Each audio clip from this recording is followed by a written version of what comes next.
They say you only really appreciate the present moment when you're in it. You can't take a break from your life and go see what it is like to be alive. And that's true. Like we've all looked at our lives and thought we'd rather be somewhere else. But then, if you actually do it, you realize the grass isn't greener. But then if you don't, you live in regret. I just read an article about this guy who did something crazy. He quit his job, he quit his relationship, sold everything he owned, and he started traveling the world, and he took a different approach. He wrote down on a piece of paper, "What would I do if I knew I couldn't fail?" He did that for a year, and every day he completed that mission. It was the most insane list.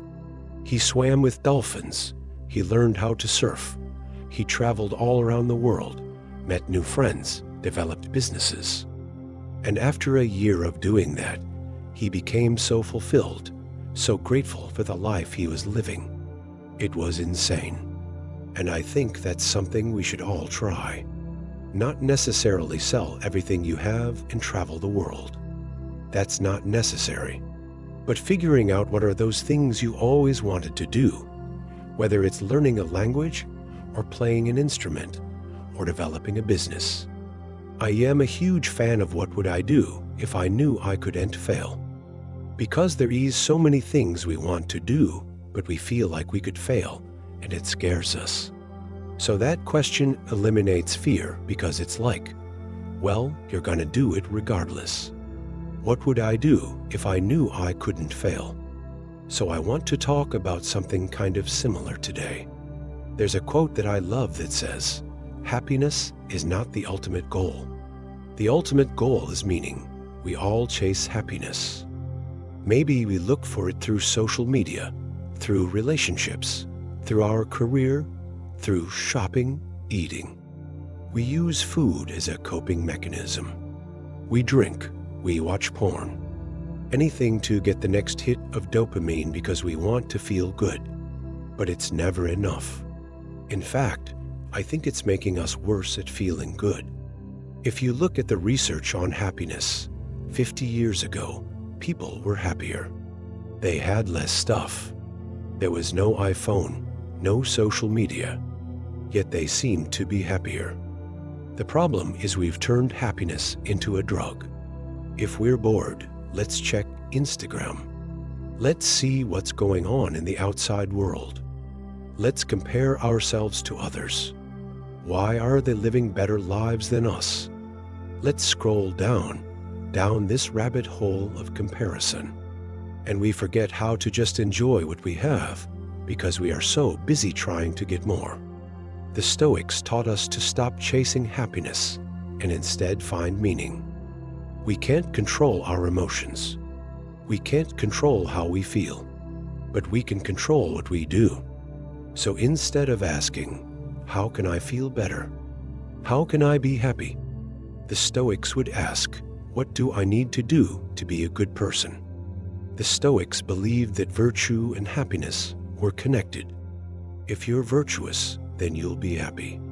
But it's not that simple. It's not that direct. If you're virtuous, you might not be happy, but you're becoming a better person. And ultimately, I think that's the goal, right? Viktor Frankl was a Jewish doctor in World War II. He was sent to one of the worst places on earth, a concentration camp. His family was taken away. He was alone. He had nothing. But he survived. He survived one of the worst places on earth because he had meaning. He had a reason to wake up every morning. He was writing a book. He had a reason to get through every day. He was helping other people. So even though he experienced some of the worst things imaginable, unimaginable really, he said it gave him perspective. He said it gave him meaning. In his book, he writes, for success, like happiness cannot be pursued, it must ensue. And it only does so as the unintended side effect of one's personal dedication to a cause greater than one's self. This is exactly what the Stoics were talking about. If you try to pursue happiness directly, it'll elude you. But if you focus on being a good person, focus on helping others, focus on doing things that are bigger than yourself, then happiness will follow. This is also why I hate phrases like, "do you," "follow your passion," "find yourself," like these are modern concepts. The Stoics didn't talk like this. They talked about duty. They talked about obligations. They talked about helping others. So let me ask you, what gives your life meaning? What are you working towards? What are you dedicated to? Are you dedicated to helping others? Are you trying to make the world a better place? Are you trying to leave it worse? Are you trying to build something bigger than yourself? Or are you consumed with yourself? Are you just worried about you? Because if you're worried about you, you're probably unhappy. And there's nothing wrong with that. But the solution is not to buy more stuff. The solution is not to get more money. The solution is not to find a hotter girl. The solution is to help others. Epictetus said it best. He said, "It's impossible for the mind to be tranquil if the body is not tranquil. But it's equally impossible for the body to be tranquil if the mind is not tranquil." This is why the Stoics practiced meditation. This is why they had routines. They knew the importance of controlling their mind. They knew the importance of focusing on the things they could control. Because there's so many things we worry about that we can't control. There's so many things we stress about that are completely meaningless.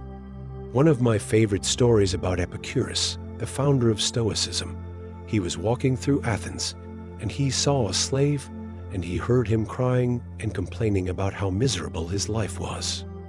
And Epicurus stopped and he said, "Hey, you're free. You can do whatever you want. You can choose to be happy." And the slave said, "How can you be happy when you're in chains?" And Epicurus responded by saying, "Because your chains are in your mind, not in your body. We have the power to choose how we respond to things, to choose what we focus on. As Seneca said, we suffer more in imagination than in reality. We have the power to decide how we respond to things. So if you're stressed, you can choose to meditate. If you're anxious, you can choose to stop watching the news. If you're worried, you can choose to focus on the things you can control. You can choose to stop comparing yourself to others. You can stop scrolling down this endless rabbit hole of social media. You can stop trying to buy happiness. So let me ask you again, what gives your life meaning? Are you focused on the right things? Marcus Aurelius, the most powerful man in the world, he wrote in his journal, "When you arise in the morning, think of what a precious privilege it is to be alive, to breathe, to think, to enjoy, to love." He woke up every morning and he was grateful. He was grateful to be alive. He was grateful for the opportunity to do good things. He was grateful for the chance to help others. And I think that's what we should all do. I think we should all wake up in the morning and ask ourselves, what can I do for others? How can I make the world a better place?